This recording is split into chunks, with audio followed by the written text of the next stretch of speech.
अगर हम इंडिया के कार्बन एमिशंस की बात करें, वो भी बिल्डिंग्स से, तो वो इस वक्त दुनिया में हाईएस्ट हैं।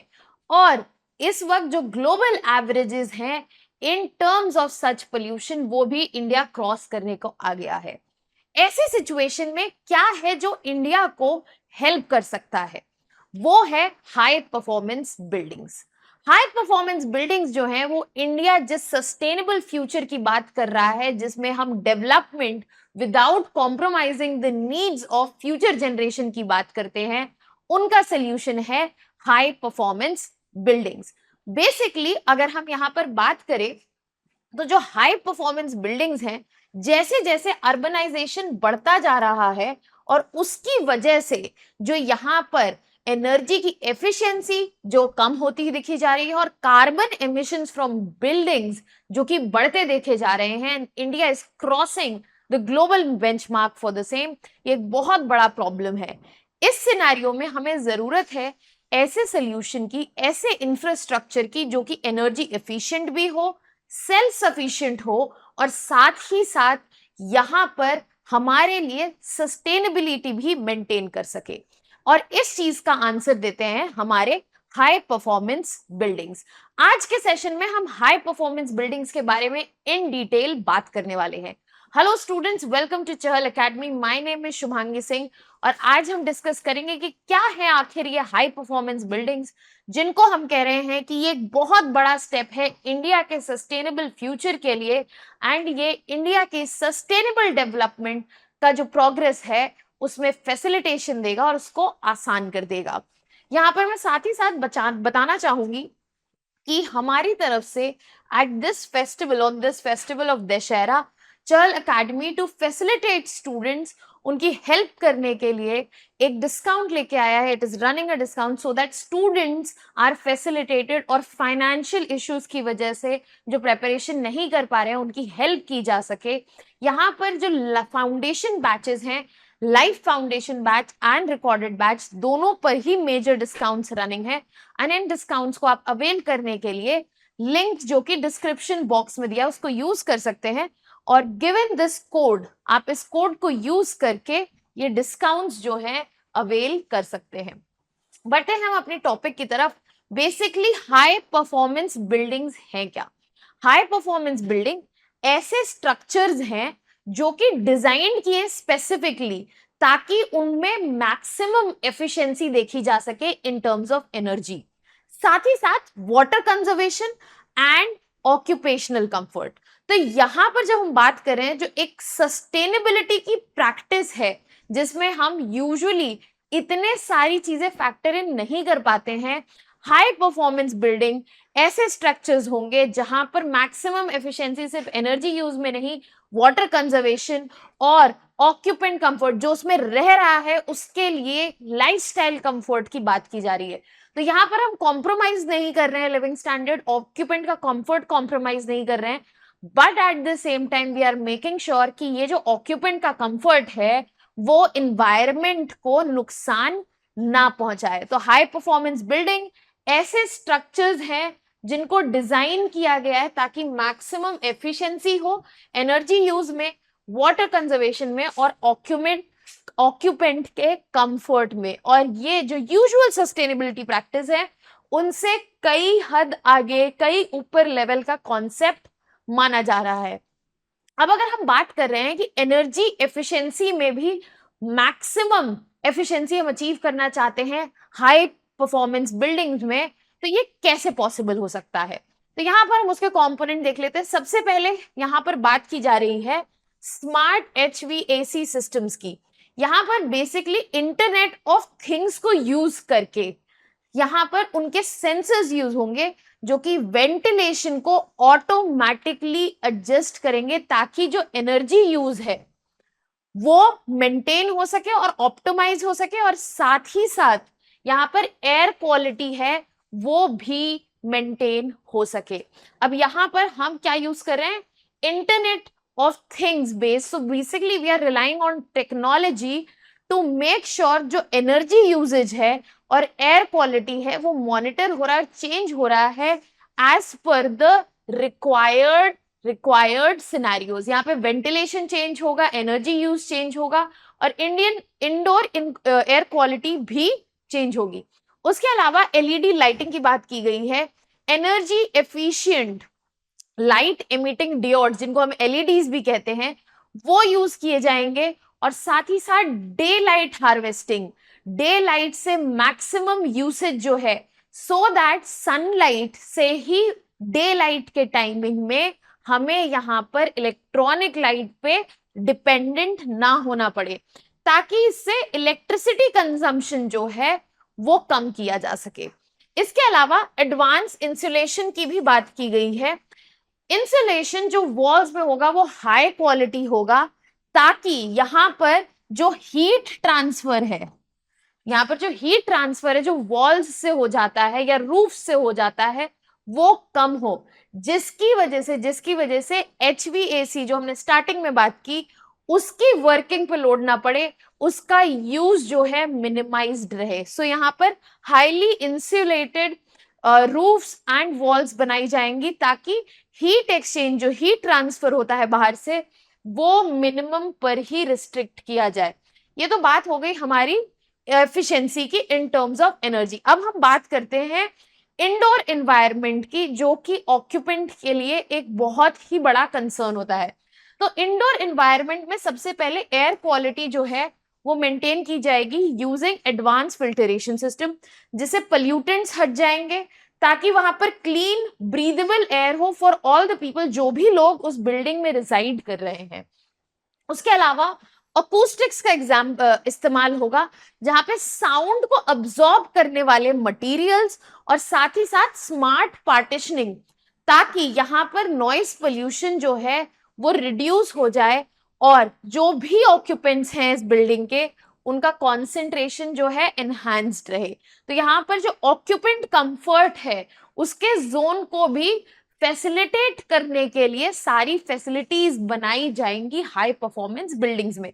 उसके अलावा बायोफिलिक डिजाइन, अब यहाँ पर whenever there is philic word it means love, so यहाँ पर natural, bio is for natural, philic is for love, so natural based चीजों का यूज होगा डिजाइनिंग में। For example elements like green wall, so that mental wellbeing और productivity जो है occupants की वो भी बढ़ी रहे। तो यहाँ पर सिर्फ हम structure wise, energy wise sustainability की बात नहीं कर रहे हैं, यहाँ पर जो ऑक्यूपेंट्स होंगे, जो लोग होंगे, उनके लिए एक हेल्दी इंडोर एनवायरनमेंट भी बनाने की कोशिश कर रहे हैं, जो हमें मॉडर्न स्ट्रक्चर्स में नहीं देखने को मिलता है।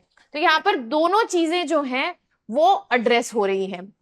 साथ ही साथ HPVs में, हाई परफॉर्मेंस बिल्डिंग में, सस्टेनेबल मटेरियल और प्रैक्टिसेस देखी जाती है। फॉर एग्जाम्पल रिसाइकल्ड मटेरियल का हेवी यूसेज किया जाएगा, ताकि यहाँ पर जो वेस्ट जनरेशन का एक बहुत बड़ा इन्वायरमेंटल कंसर्न है उसको एड्रेस किया जा सके। तो रिसाइकल्ड मटेरियल यूज होगा और साथ ही साथ जो कंक्रीट यूज होगा वो लो इम्पैक्ट कंक्रीट यूज होगा, ताकि इन्वायरमेंटल फुटप्रिंट जो है, कार्बन फुटप्रिंट जो है, वो कम हो सके। उसके अलावा वाटर कंजर्वेशन पे फोकस रहेगा। हमने स्टार्टिंग में ही बात की थी कि एफिशिएंसी जो है मैक्सिमम लानी है हमें, energy, water usage as well as occupant comfort में। तो वाटर कंजर्वेशन के लिए रेन वाटर हार्वेस्टिंग होगी, साथ ही साथ ग्रे वाटर, जो यूज्ड वाटर है, डर्टी वाटर, उसकी रिसाइकलिंग देखने को मिलेगी, ताकि वाटर वेस्टेज जो है वो भी मिनिमल हो। For example the water that has been used in the kitchen or in the washroom, and it is gray water that can be used for washing the cars or for watering the plants, and accordingly that can be reused. इसके अलावा waste management में भी focus रखा जाएगा, ताकि waste reduction जो है वो भी एफिशिएंट हो। रिसाइकलिंग प्रोग्राम्स जो हैं वो इंटीग्रेटेड रहेंगे हाई परफॉर्मेंस बिल्डिंग के ऑपरेशन में, ताकि वेस्ट जो है वो मिनिमल जनरेट हो, बहुत कम जनरेट हो, और जितना पॉसिबल हो रिसाइकिल हो सके, जितना भी पॉसिबल हो वो रिसाइकिल हो सके। अब हम बात करते हैं कि हाई परफॉर्मेंस बिल्डिंग्स के बारे में हमने इन डिटेल में तो समझ लिया है, बट आखिर जरूरत क्या है इंडिया को हाई परफॉर्मेंस बिल्डिंग की? क्यों हम इतनी बात कर रहे हैं कि सस्टेनेबल फ्यूचर का पिक्चर जो है वो हाई परफॉर्मेंस बिल्डिंग से ही बनेगा? सबसे पहला रीजन है कि इंडिया का जो कार्बन एमिशन है वो बढ़ता हुआ दिखाई दे रहा है एट एन अलार्मिंग रेट। जो बिल्डिंग्स हैं इंडिया में वो अकाउंट करती हैं 30% of India's energy use and साथ ही साथ 20% ऑफ कार्बन एमिशन। जो 20% कार्बन एमिशन होते हैं उसमें से जो जो कंप्लीट कार्बन एमिशन होता है इंडिया का, उसमें से 20% जो है वो बिल्डिंग्स से आ रहा है। तो इस कार्बन एमिशन को कंट्रोल करने के लिए ऐसा इंफ्रास्ट्रक्चर चाहिए जो कि energy use, waste generation, water conservation में ऑप्टिमाइजेशन लाए और एफिशिएंट भी हो। इसके अलावा with changes in time and increasing population, energy की डिमांड जो है वो बढ़ती जा रही है। इंडिया का जो पावर सिस्टम है उसको जरूरत है कि वो 4 गुना हो जाए बाय 2040, क्योंकि पॉपुलेशन बढ़ रही है और उसके साथ ही साथ डिमांड भी बढ़ती जा रही है। तो अगर हम यहाँ पे सस्टेनेबल वेज नहीं निकालेंगे इस एनर्जी डिमांड को एड्रेस करने के लिए, so we will further fuel the first concern जिसमें कार्बन एमिशंस बढ़ रहे हैं। उसके अलावा अगर हम बात करें रैपिड अर्बनाइजेशन की, अर्बन पॉपुलेशन जो है वो ऑलमोस्ट 600 मिलियन हो चुकी है, हो सकती है बाय 2030। और यहां पर जैसे जैसे पॉपुलेशन बढ़ती जाएगी वहां पे कंस्ट्रक्शन डिमांड्स जो हैं बढ़ती जाएंगे। कंस्ट्रक्शन डिमांड बढ़ेंगे तो वहां पे फिर से सिमिलर कंसर्न्स हमें देखने को मिलेंगे, जैसे कि मोर कार्बन एमिशन, ज्यादा एनर्जी यूज, वाटर कंजर्वेशन से concerns related to water conservation, excessive waste generation and everything. साथ ही साथ ग्लोबल स्टैंडर्ड्स हमें मीट करने में हेल्प करेगा HPB, हाई परफॉर्मेंस बिल्डिंग, जहां पर इंटरनेशनल एनर्जी एफिशिएंसी और कार्बन एमिशन के जो स्टैंडर्ड्स हैं उस पे इंडिया आ पाएगा।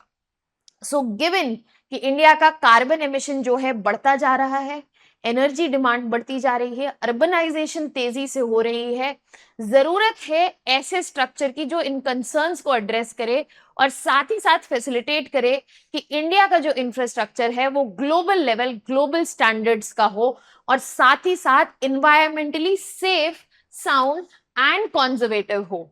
अब अगर हम यहाँ पर बात करें कि कौन से यूजुअल टूल्स यूज होते हैं स्पेशली हाई परफॉर्मेंस बिल्डिंग्स को डिजाइन करने के लिए, तो यहाँ पर कुछ टूल्स हैं जैसे कि ladybug, green building studio, cove tools and climate studio. अगर लेडी बाग की बात करें तो इससे फैसिलिटेट होता है क्लाइमेट एनालिसिस और interactive 2D and 3D graphics जो इन स्ट्रक्चर्स को बनाने में प्लानिंग के तौर पे यूज हो सकता है। साथ ही साथ green building studio cloud based building performance की सिमुलेशंस जो है क्रिएट करता है यहाँ पर हमारा green building studio. Other than that we have cove tools, यहाँ पर डेटा के हिसाब से सस्टेनेबल डिजाइन सॉल्यूशंस मिलते हैं इस टूल को यूज करके। Other than that climate studio day lighting, energy efficiency और थर्मल कंफर्ट के सिमुलेशंस क्रिएट करता है ताकि अकॉर्डिंगली HPBs की जो डिजाइनिंग है वो हो सके। So these are certain tools which are used for designing high performance buildings।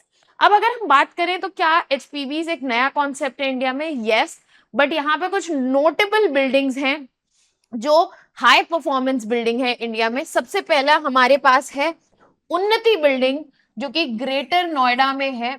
यहाँ पर फीचर्स हैं जैसे कि सन पाथ जहां पर ऑप्टिमाइज्ड और हाई परफॉर्मेंस ग्लास है ताकि एनर्जी यूटिलाइजेशन जो है लिमिटेड रहे।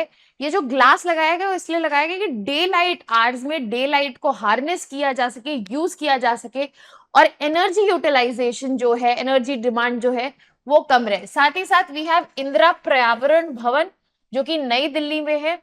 यहाँ पर advanced hyper ventilation AC system है जहां पर चिल्ड वाटर का सर्कुलेशन होता है ताकि एनर्जी जो है कंजर्व हो सके। तो बिल्डिंग में चिल्ड वाटर का सर्कुलेशन है जिससे टेम्परेचर्स जो है कंट्रोल्ड रहते हैं एंड यहाँ पर उससे भी एनर्जी कंजर्वेशन फैसिलिटेट होता है। इसके अलावा नेट जीरो बिल्डिंग्स नया कॉन्सेप्ट है जो इमर्ज हो रहा है।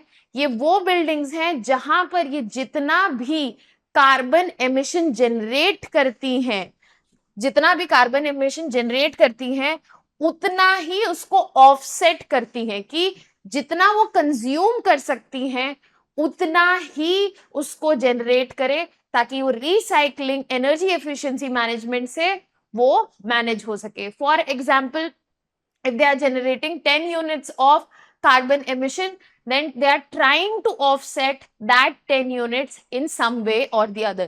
So net zero buildings is the new concept that we can see in India that is up and coming. अब issues क्या आ रहे हैं HPBs को, हाई परफॉर्मेंस बिल्डिंग्स को इंप्लीमेंट करने में? सबसे बड़ा इशू है शॉर्ट टर्म फोकस. यहां पर जो डेवलपर्स हैं वो यूजुअली सिर्फ इनिशियल कॉस्ट पर फोकस करते हैं और लॉन्ग टर्म ऑपरेशनल एफिशिएंसी पर ध्यान नहीं दे पाते हैं. तो ये जो शॉर्ट टर्म फोकस है, इस वजह से ये इनिशियल कॉस्ट को कम रखना चाहते हैं, और ये कम रखने के चक्कर में यहाँ पर एनवायरनमेंट जो होता है वो अक्सर कॉम्प्रोमाइज हो जाता है. तो यहाँ पे जो इनिशियल कॉस्ट्स हैं डेवलपर्स जो हैं उसमें हाईली इन्वेस्ट नहीं करना चाहते. इसके अलावा इंडिया में अब डाइवर्स बिल्डिंग टाइप्स देखेंगे जो कि स्टैंडर्ड हाई परफॉर्मेंस बिल्डिंग की प्रैक्टिस लाने को बहुत ही डिफिकल्ट फिनोमेना बना देता है. इसके अलावा इंसेंटिव्स जो हैं, अगर आप बात करें कि कौन से अपग्रेड्स कहाँ पे लगेंगे बिल्डिंग में, वो डेवलपर के पास से फंड होगा, उसका इंसेंटिव किसको मिलेगा, या जो ऑक्यूपेंट है उसको मिलेगा. सो अगर एक स्टैंडर्ड फ्रेमवर्क नहीं है तो इंसेंटिव्स का जो कंसर्न है उसकी वजह से काफी कंफ्यूजन क्रिएट होता है. Other than that, indigenous knowledge जो है, अगर हम हाई परफॉर्मेंस बिल्डिंग्स जो कि फॉरेन टेक्नोलॉजीज उन पे बेस्ड है, तो जो लोकल एफिशिएंट मेथड्स हैं, जो इंडिजिनस नॉलेज है, उसका भी लॉस देखने को मिल सकता है.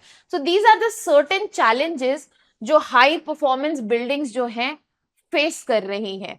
अब अगर हम हाई परफॉर्मेंस बिल्डिंग को इंडिया का एज अ सस्टेनेबल फ्यूचर का ऑल्टरनेटिव देखते हैं या ऑप्शन देखते हैं, तो हमें देखना है कि हम इसके प्रमोशन के लिए क्या क्या चीजें देख सकते हैं. What can be the way forward for high performance buildings in India. सबसे पहला तो है इंटीग्रेटेड अप्रोच. यहां पर लाइफ साइकिल परफॉर्मेंस अश्योरेंस जो है उसको इंटीग्रेट करना होगा बिल्डिंग सिस्टम के इंटीग्रेशन के साथ. यहां पर लाइफ साइकिल का जो मूवमेंट है वहां पर उसके प्रोसेसेस को हमें अलाइन करना पड़ेगा. किसके साथ? होलिस्टिक बिल्डिंग सिस्टम इंटीग्रेशन के साथ. साथ ही साथ ट्रिपल बॉटम लाइन इवैल्यूएशन की जरूरत है. हमें जरूरत है कि हम असेस करें टेक्नोलॉजीज बेस्ड ऑन उनका ऑपरेशनल बेनिफिट क्या है, उनका एनवायरमेंटल बेनिफिट क्या है, और साथ ही साथ ह्यूमन बेनिफिट क्या है. अगर हमें यहाँ पर तीनों ही बेनिफिट मिलेंगे यहाँ पर HPBs में जो कि मिलते हैं, तो HPBs को प्रमोट करना फर्दर आसान हो जाएगा. Then we can talk about collaborative initiatives. यहाँ पर ओनर और टेनेंट की पार्टनरशिप और शेयर्ड कमिटमेंट जरूरी है, चाहे वो इंसेंटिव्स के रूप में हो, चाहे वो अचीवमेंट ऑफ सस्टेनेबिलिटी गोल हो, या फिर conservation of energy and water हो. तो यहाँ पर जो कोलैबोरेशन है रिक्वायर्ड है on the part of owners as well as occupant या फिर tenants. Other than that we also need to look into region specific solutions. यहाँ पर जो क्लाइमेट इश्यूज हैं उनको रिस्पॉन्ड करने के लिए स्ट्रैटेजीज बनाने की जरूरत है, ताकि लोकल कंडीशन के हिसाब से वहां पर उनकी नीड्स जो हैं उसके हिसाब से टेलर की जा सके स्ट्रैटेजीज, ताकि उनके लिए सूटेबल हो adaptability of high performance buildings. High performance buildings की हमने ओवरऑल बहुत बातें की हैं, हमने चैलेंजेस एड्रेस किए हैं, हमने उनका वे अहेड एड्रेस किया है, हमने उनके बारे में समझा है कि क्या क्या उनके मेन फीचर्स हैं. ऐसे इनोवेटिव सॉल्यूशंस जो हैं एक बहुत इंपॉर्टेंट पार्ट है आपके सिलेबस का भी. Other than that they also give you a form of case study to use in your answers. अगर ऐसे कॉन्सेप्ट्स आपको क्लियर हैं तो आपको एक बेटर अंडरस्टैंडिंग और बेटर कवरेज तो मिलता है ये सिलेबस का. साथ ही साथ आप बेटर इक्विप्ड होते हैं इनको इंटरकनेक्ट करने के लिए जो रियल टाइम इश्यूज फेस हो रहे हैं और जिनसे आपको क्वेश्चन आ सकते हैं. That was all from my side today. To get some more videos and content related to your preparation, you can subscribe to us on YouTube. That was all from my side. Thank you so much.